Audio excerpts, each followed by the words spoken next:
Mi esposa, Sofía, publicó, finalmente, cenando con un hombre de verdad, y etiquetó a su jefe, Ricardo. Le di me gusta a la publicación y comenté, que disfruten. Luego, se la reenvié a Recursos Humanos, con la esposa de él en copia. A las 11 de la noche, mi esposa llamó, histérica, su esposa acaba de aparecer en el restaurante, con los papeles del divorcio.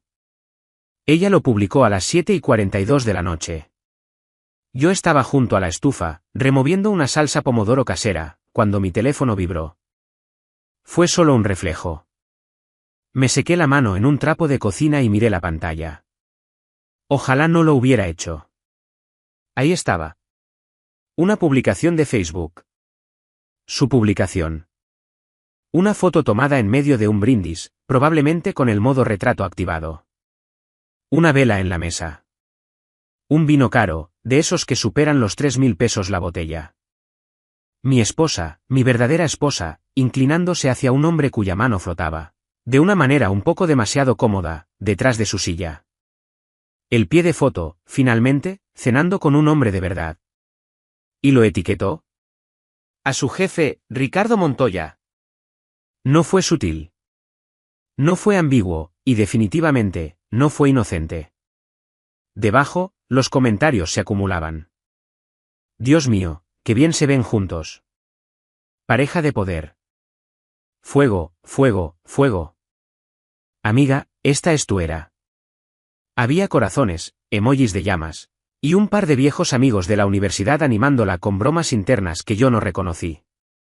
Me quedé allí, todavía sosteniendo la cuchara de madera, mientras la salsa empezaba a burbujear demasiado. Apagué el fuego y, entonces, sin dudarlo, sin parpadear, le di a me gusta, y escribí 2 palabras en los comentarios, que disfruten. Le di a enviar. Luego, tomé una captura de pantalla de la publicación, la foto, las etiquetas, la hora, y el pie de foto en negrita, y caminé hacia mi estudio. Abrí mi portátil, busqué el correo electrónico de Recursos Humanos de la empresa, de cuando ella me reenvió los beneficios hacía 4 meses, adjunté la imagen y añadí una sola línea. Pensé que deberían ver esto.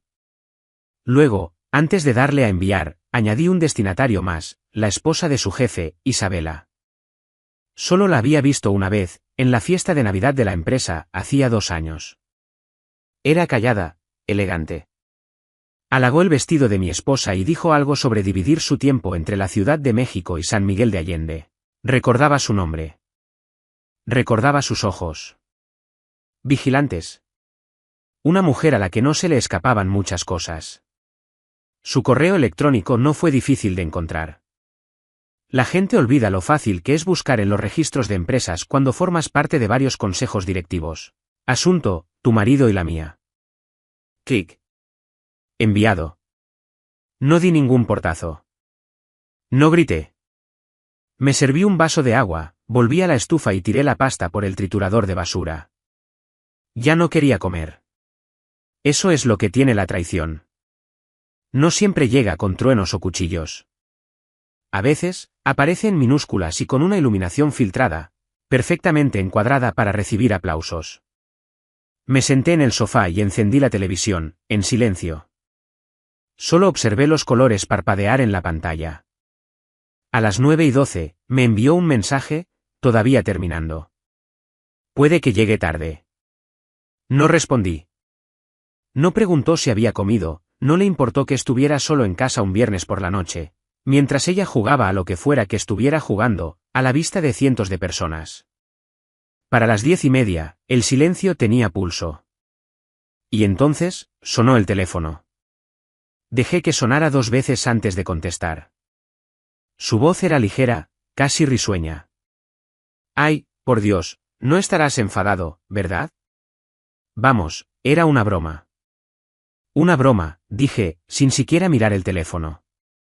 Ella continuó. Es solo un pie de foto gracioso. A todo el mundo le pareció divertidísimo.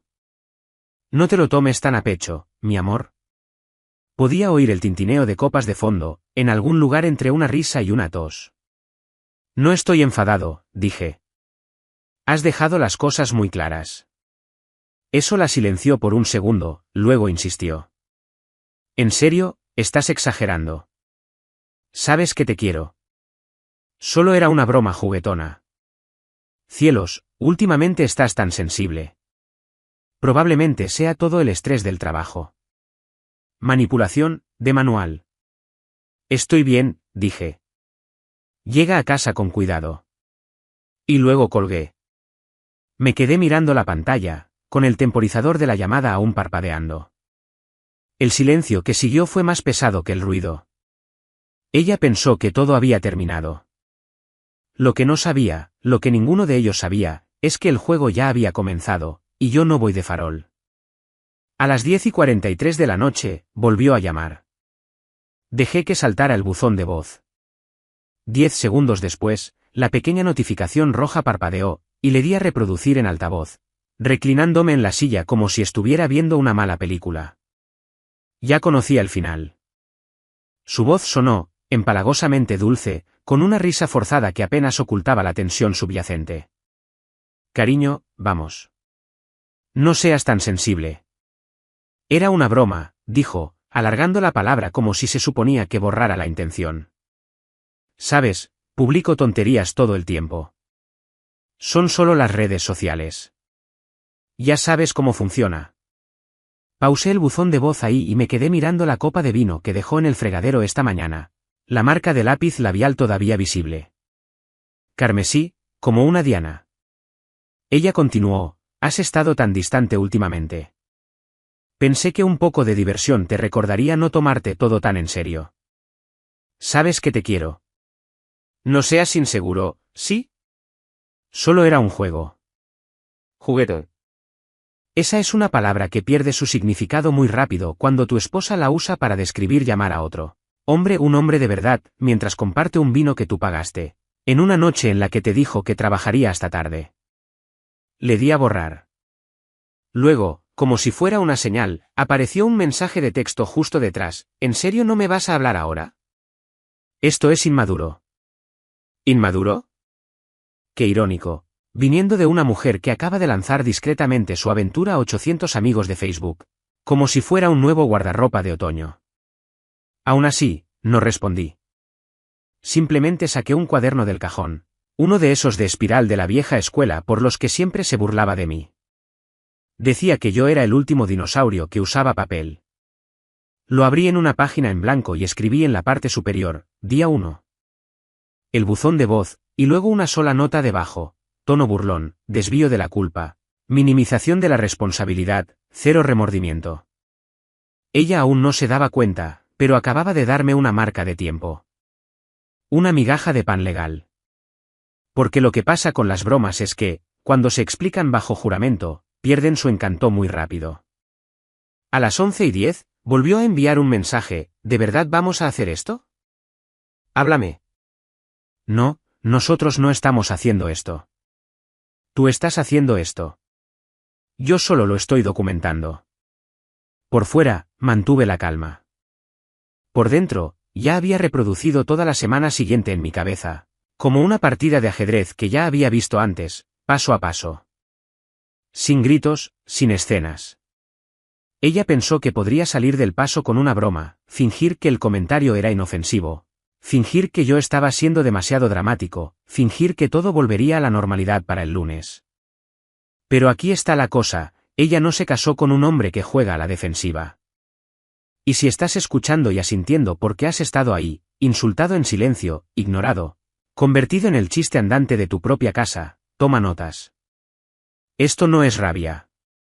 Esto no es un espectáculo de venganza. Esto es planificación. El silencio es una espada, cuando está en las manos correctas. Para la medianoche, había dejado de enviar mensajes. Me imagino que se durmió pensando que la tormenta había pasado, que por la mañana, yo me habría calmado. Habría preparado café, tal vez incluso me habría disculpado por poner las cosas raras. No tenía ni idea de lo que ya estaba en marcha, lo que recursos humanos ya había visto, lo que yo sabía sobre la esposa de su jefe, lo que estaba enterrado en la letra pequeña de nuestro acuerdo prenupcial. No tenía ni idea de que yo ya no estaba reaccionando. Estaba ejecutando. La respuesta automática de RR. HH. Llegó a las 7:46 de la mañana. Fría, estéril y predeterminada. Gracias por contactar con Recursos Humanos Corporativos. Este buzón es monitoreado durante el horario comercial normal. Su inquietud ha sido registrada y será revisada por un miembro de nuestro equipo de cumplimiento. Sin disculpas, sin nombre, sin emoción. Perfecto. No necesitaba urgencia, necesitaba constancia registrada. Marqué el correo como destacado y seguí con mi mañana. Hice huevos, regué las plantas, limpié el filtro de la cafetera. Ella siempre se olvida de enjuagarlo. A las 2:08 de la tarde, llegó la respuesta real, pero no por correo electrónico. Sonó mi teléfono. Número oculto, Lada de la Ciudad de México. Contesté. ¿Bueno? ¿Es usted el señor Mateo Vargas? La voz era nítida. Femenina, ni joven, ni vieja. El tipo de voz que nunca sube el volumen, solo la expectativa. Sí. Soy Adriana Campos, de cumplimiento de RR. HH. Corporativos en Avantara. Estamos haciendo un seguimiento de los materiales que envió ayer por la noche. No dije nada. Dejé que siguiera hablando. Hemos revisado la imagen adjunta y nos gustaría confirmar algunos detalles con usted directamente, si le parece bien. Adelante. Hizo una pausa, probablemente para darle a grabar. ¿Puede verificar la fecha y hora en que se realizó la publicación? Viernes por la noche, 7:42. Encontrará la marca de tiempo en la captura de pantalla que adjunté. ¿Y tiene alguna razón para creer que su esposa, Sofía Reyes, y el señor Ricardo Montoya estaban solos en la cena en cuestión? Eran los únicos en la foto. 2 copas de vino, una vela entre ellos, un aperitivo compartido, una cuenta, supongo. Dejé eso en el aire. Entendido. ¿Hay algún registro de la reservación? Sí. El restaurante se llama Dulce Patria, en Polanco. Ella hizo la reservación a su nombre, probablemente no Opentable. Siempre lo usa porque quiere los puntos. Adriana se quedó en silencio al otro lado. Sin teclear, solo respirando. Bien. Finalmente dijo, señor Vargas, gracias por su tiempo. Es posible que nos pongamos en contacto de nuevo en breve, dependiendo de cómo procedamos internamente. De nada, dije. Antes de que pudiera colgar, añadí, y querrán comprobar si lo cargaron a la cuenta de gastos de la empresa. Eso caló. Un segundo de silencio real, y luego, gracias de nuevo. Clic. Ese fue el momento en que la historia dejó de ser personal y empezó a ser procedimental. Una vez que HH se involucra, no se trata de sentimientos, se trata de imagen, cumplimiento, responsabilidad. La primera onda había golpeado. Y si te preguntas hasta dónde llegan las ondas, pregúntale a alguien de la alta dirección que teme más. Una demanda laboral o una publicación de Facebook que se vuelva viral con su nombre etiquetado junto al de una subordinada casada. A las 3:30, recibí una notificación de entrega de Dulce Patria, confirmando que Sofía Reyes tenía una reservación para 2 a las 7:15 de la noche anterior. La archivé. Otra migaja de pan. A las 4:12, su jefe, Ricardo Montoya, publicó una foto de la vista de su oficina en casa, con un lago detrás. Pie de foto, recargando para una gran semana por delante. Los comentarios se llenaron de signos de paz y mantras de productividad. Pero noté algo. La marca de tiempo en la foto, 4:7. El lago detrás de él no era su casa. Era de una imagen de archivo. Hice una búsqueda inversa. Me llevó 2 minutos. Había cogido una foto libre de derechos para vender la ilusión de que estaba en otro lugar, en un lugar tranquilo. ¿Por qué mentir sobre estar en casa? Porque no estaba en casa. Se estaba escondiendo. También le hice una captura de pantalla. Las pequeñas cosas se suman. Siempre lo hacen. Y las personas que tratan las apariencias como si fueran la realidad, son las más fáciles de quebrar, porque cuando su imagen empieza a resbalar, se desesperan. Sobrecorrigen. Y cuando sobrecorrigen, dejan huellas. Así que esperé, paciente, concentrado. Él pensó que HH. lo protegería. No sabía lo que ya estaba en la bandeja de entrada de su asesor legal interno. El hielo se había agrietado. Simplemente, aún no lo había oído. Eran cerca de las 9:30 de la noche cuando llegó el mensaje, solo un breve zumbido de un número que no reconocí. Lada de otro estado, sin nombre. ¿Quién eres y por qué me copiaste en ese correo? Dejé el teléfono sobre la mesa de centro y lo observé, como si pudiera empezar a sisear. Hay algo singularmente inquietante en recibir un mensaje del observador silencioso, aquel que se suponía que no debía estar involucrado pero que, de repente, lo está. El tipo de persona que no es tomada por sorpresa, sino que simplemente está verificando. Cogí el teléfono de nuevo y escribí, lenta y deliberadamente, porque mereces saber la verdad. Sin firma, sin más explicaciones, solo la verdad. No respondió de inmediato. Silencié la televisión, cogí el control remoto, lo dejé, fui a la cocina. Me serví medio vaso de whisky y me quedé junto a la ventana, observando la calle cerrada respirar su ritmo habitual, tranquilo, suburbano. Luces encendidas a lo lejos, una pareja paseando a su perro. Nada parecía diferente ahí fuera, pero dentro de mí, el aire zumbaba. A las 10:47 de la noche, llegó el segundo mensaje. Sin saludo, sin emoji, sin histeria, solo, voy para allá. Tengo algo para él. Me quedé mirando la pantalla. Un nuevo mensaje, necesitamos hablar. Ahora. ¿Qué más sabes? Solo eso. 10 palabras que llevaban la gravedad de un martillo de juez y el silencio de un ataúd cerrado. No respondí. No era necesario. Lo que fuera que llevara consigo, rabia, papeles o ambos, no me correspondía a mí dirigirla. Simplemente, le había entregado el mapa. Lo que ella decidiera hacer con él, era su guerra. Pero aún así, mi mente empezó a funcionar. ¿Llevaba pruebas? ¿Equipaje? ¿Una carpeta con capturas de pantalla impresas y la caja de un anillo cerrada con cinta adhesiva? ¿O era algo peor? ¿Algo más frío? La gente habla de la venganza como si fuera dramática, fuegos artificiales, confrontaciones. Pero la verdad es que la venganza real, a menudo es silenciosa, deliberada, y viene en tacones. Y tenía la clara sensación de que Isabela Montoya no venía a llorar. Venía a cerrar algo. Miré el reloj. 10:52. A estas horas, el maitre de Dulce Patria ya habría despejado su mesa. Se habría servido el café. Mi esposa estaría en su momento más teatrero, riendo demasiado fuerte, asintiendo demasiado, con los ojos fijos en Ricardo como un premio que creía haber ganado. Nunca habría visto el coche detenerse fuera. Y Ricardo, probablemente pensaba que su mayor amenaza era algún memorando de HH. El lunes. No sabía cómo es cuando una mujer descubre que la han dejado en ridículo delante de extraños, delante de sus contactos. Siempre subestiman a las esposas tranquilas, especialmente a las que firman sus propios cheques. Puse mi teléfono boca abajo y subí las escaleras. Lo que sucediera a continuación no era asunto mío interrumpirlo, pero dejaría una marca, porque cuando el otro cónyuge traicionado entra en el juego, deja de ser ajedrez.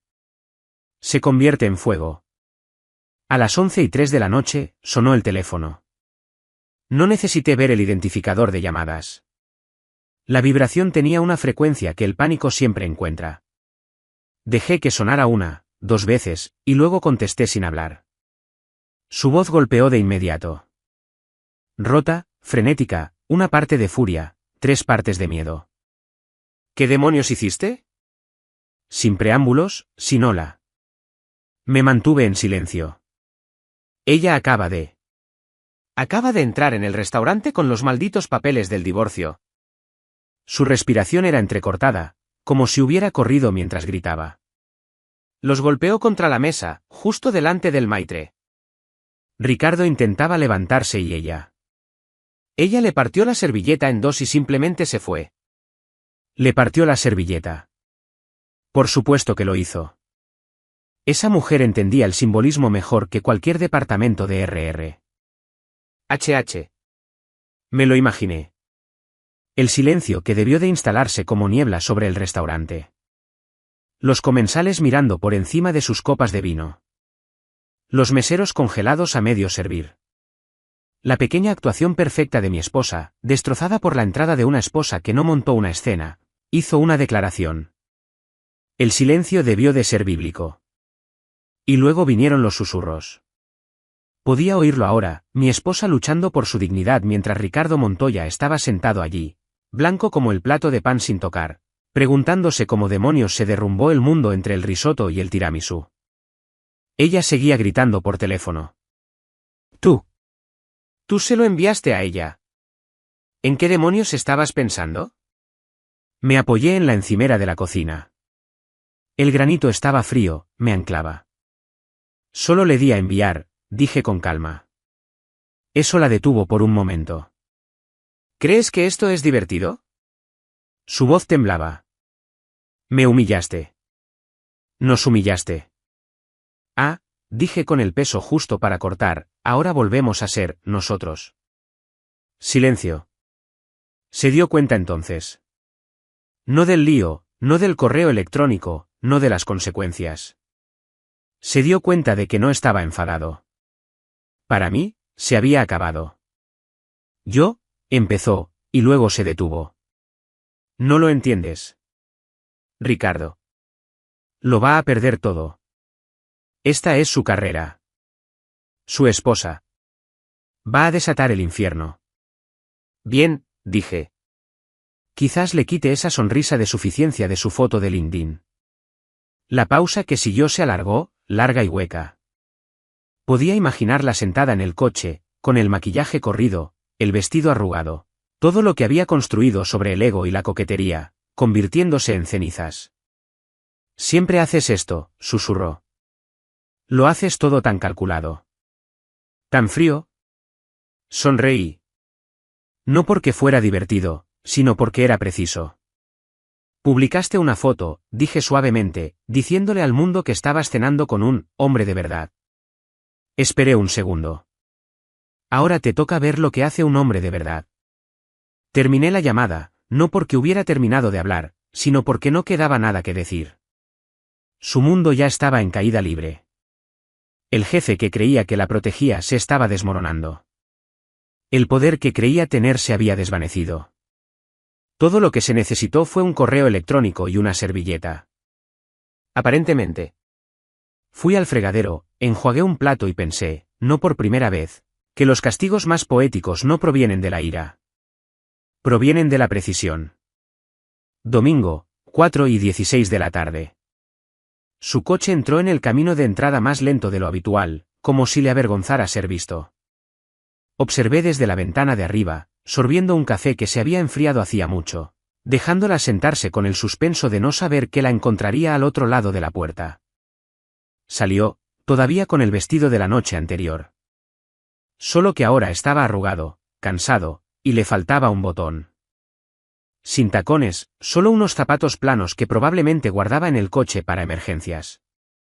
El pelo recogido, gafas de sol puestas, fingiendo que era solo otro domingo, como si hubiera estado con amigos o de compras. Caminó hacia la puerta principal e intentó usar su llave. No funcionó. El cerrojo se mantuvo firme. Clic, clic, clic. Luego una pausa. Y de nuevo, clic. Miró fijamente la puerta como si la hubiera traicionado. La dejé intentarlo 2 veces más antes de bajar y abrir yo mismo. Cuando me vio allí de pie, tranquilo, firme, sosteniendo nada más que un sobremanila, su boca se abrió y se volvió a cerrar. ¿Cambiaste las cerraduras?, preguntó, incrédula. Sí. No puedes hacer eso. ¿Lo hice? Parpadeó. Yo vivo aquí. Ya no, dije, apartándome lo suficiente para revelar las cajas en el garaje detrás de ella. 8 en total. Etiquetadas, dobladas limpiamente, su nombre impreso en cada una con marcador permanente. Encima de la más cercana había un sobre amarillo, de papel más grueso, sellado con un simple clip. Asentí hacia él. Es el reparto de bienes. Notarizado. Impecable. verás que fui generoso.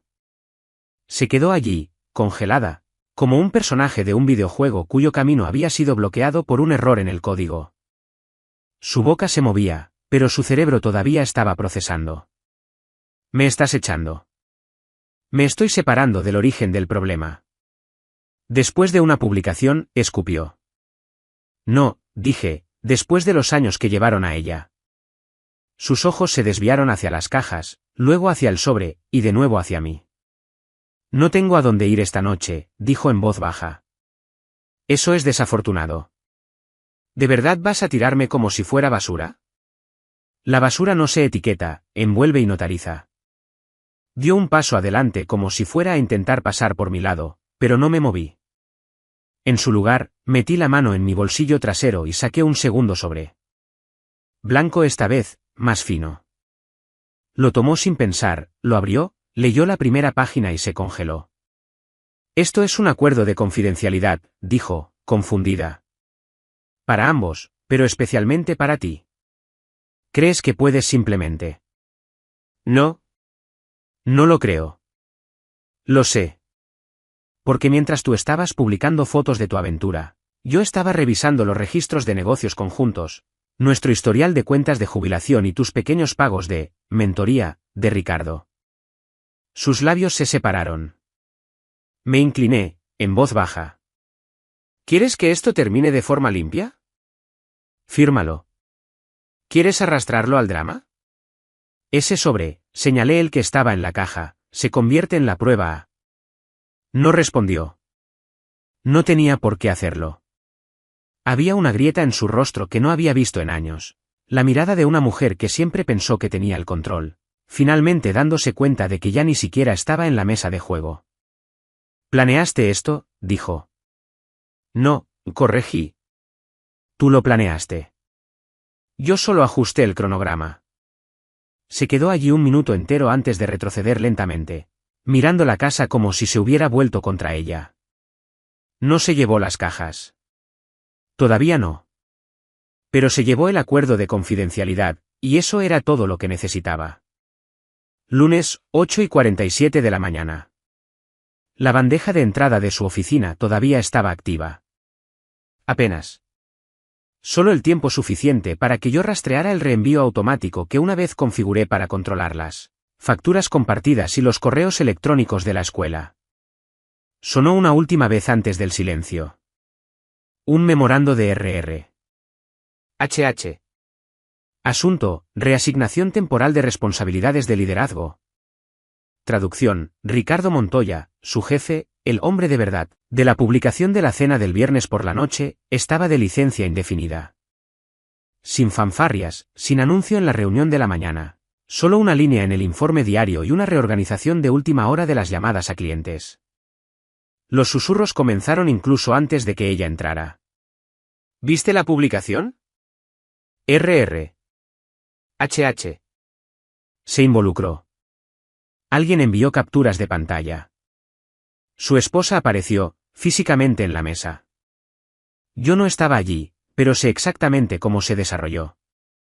Las oficinas son ecosistemas predecibles. Sus compañeros de trabajo no le dijeron nada directamente, pero se aseguraron de que lo oyera todo. Los que solían rondar por su escritorio ahora mantenían la distancia. Las miradas amistosas en la máquina de café se convirtieron en silenciosos asentimientos. Nadie quería estar en la línea de fuego de las consecuencias. 9:11 de la mañana. Entró en su oficina, cerró la puerta y probablemente se quedó mirando su monitor como si pudiera arreglar esto. 9:17 de la mañana. Apareció un mensaje interno: por favor, preséntese en RR. HH, séptimo piso. Confidencial. El tipo de mensaje que te revuelve el estómago incluso antes de terminar de leerlo. Subió, rígida, controlada, todavía en modo de control de daños. Podía imaginar el atuendo exacto, una blusa neutra, un saco, maquillaje mínimo, tratando de gritar profesionalismo más fuerte que el eco de ese pie de foto de Facebook. La sala de RR. HH. La esperaba. Dos personas, una con una carpeta, otra con un portátil ya abierto. No le ofrecieron café. ¿La relación fue consentida? Una pregunta simple. Quirúrgica. Dudó.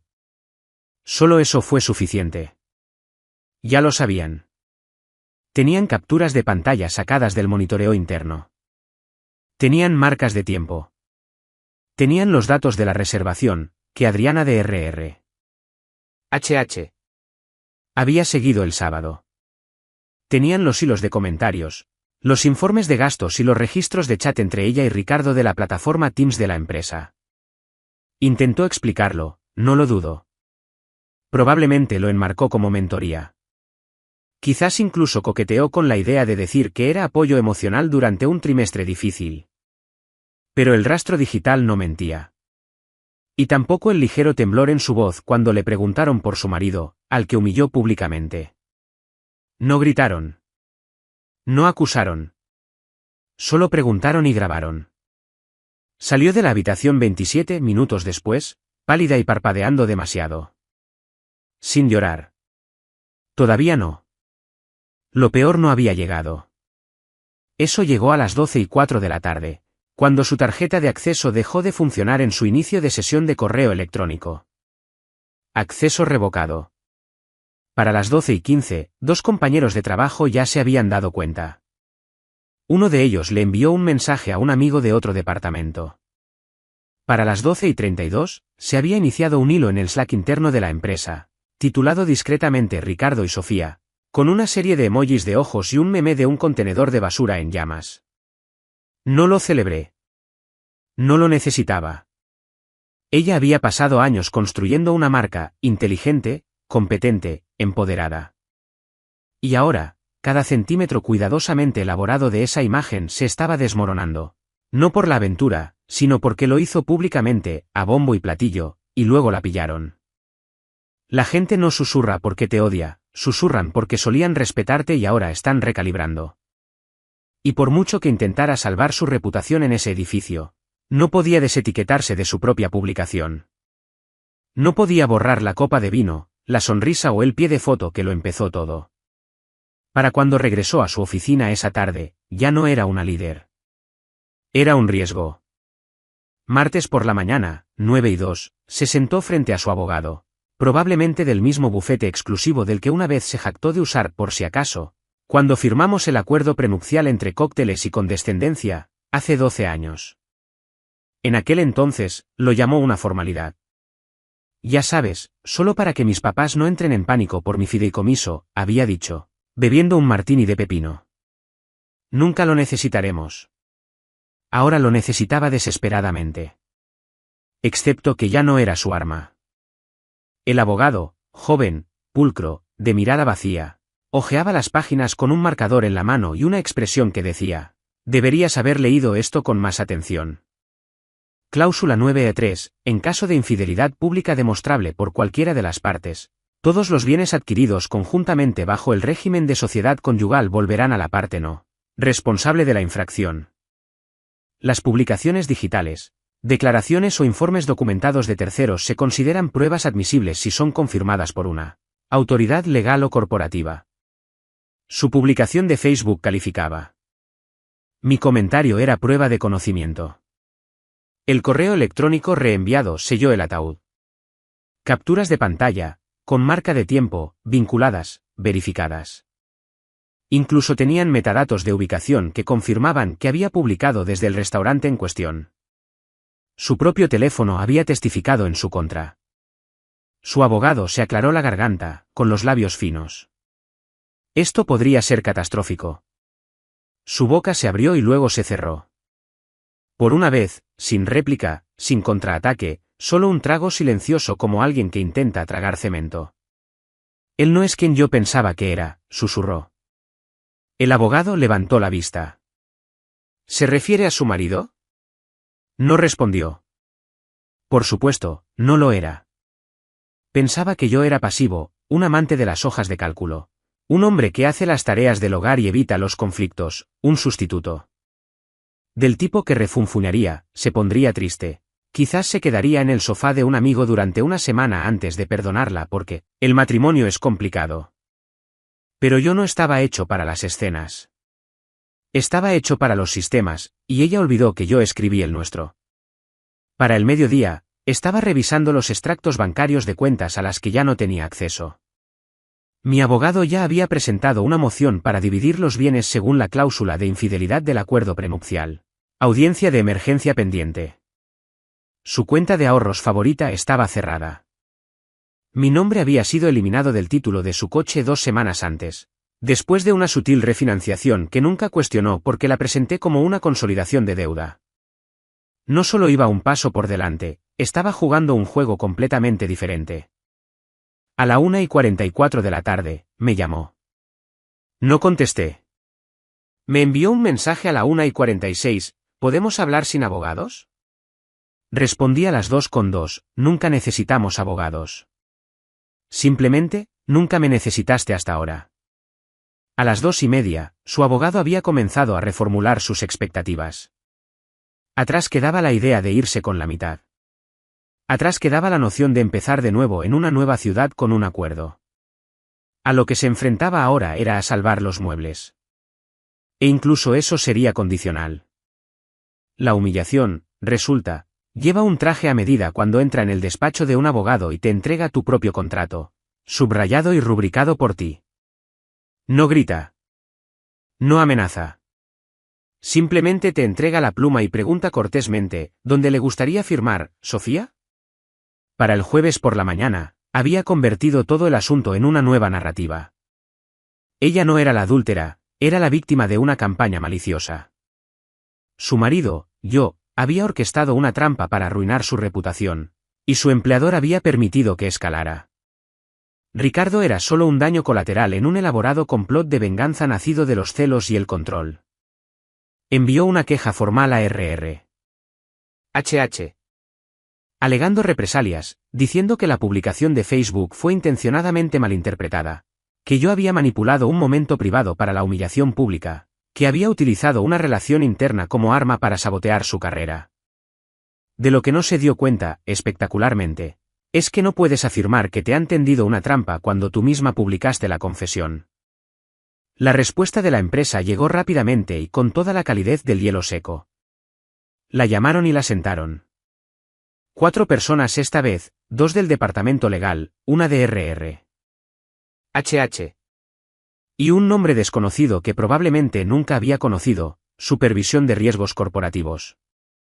Le presentaron un paquete, su publicación, los comentarios, las marcas de tiempo, los informes de gastos vinculados al código de su departamento, las reservaciones de hotel de 2 meses antes que habían sido marcadas en una auditoría no relacionada, habitaciones reservadas a su nombre pero en las que se registró otra persona, el recibo de la cena de Dulce Patria, los registros de chat internos entre ella y Ricardo marcados por tono poco profesional en abril pero que no se leyeron, y finalmente, su intento de convertirlo en una represalia.